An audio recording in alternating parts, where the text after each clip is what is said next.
Last Sunday, Barack Obama went to a fundraiser in San Francisco, made some comments. They became public late on Friday afternoon. He was asked, according to his campaign, could he appeal to blue-collar voters, and this was his answer. Everyone just describes it to white working class, don't want to work, don't want to vote for the black guy.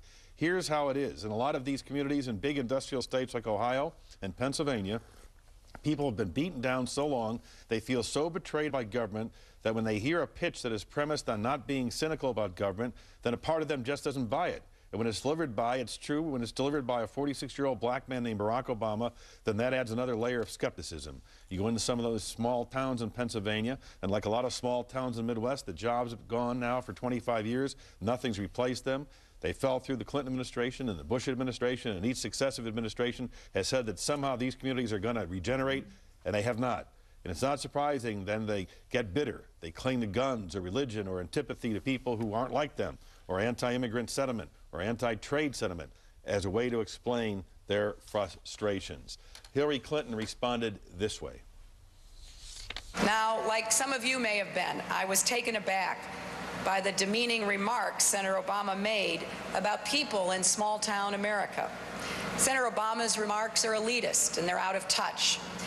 They are not reflective of the values and beliefs of Americans.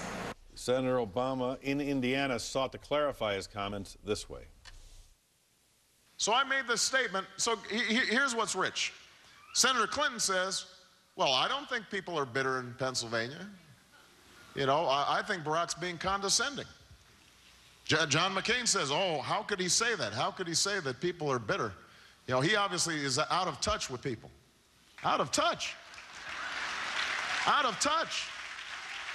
I mean, John McCain,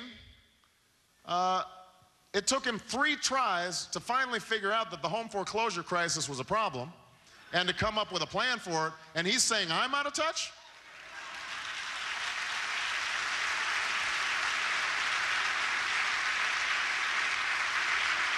Senator Clinton voted for a credit card-sponsored bankruptcy bill that made it harder for people to get out of debt after taking money from the financial services companies, and she says, I'm out of touch?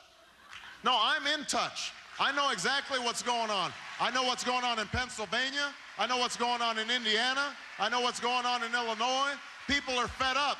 They're angry, and they're frustrated, and they're bitter, and they want to see a change in Washington, and that's why I'm running for president of the United States. But by yesterday, Senator Obama was making this admission. I didn't say it as well as I should have because, you know, the truth is that these traditions that are passed on from generation to generation, those are important. That's what sustains us. But what is absolutely true is that people don't feel like they're being listened to.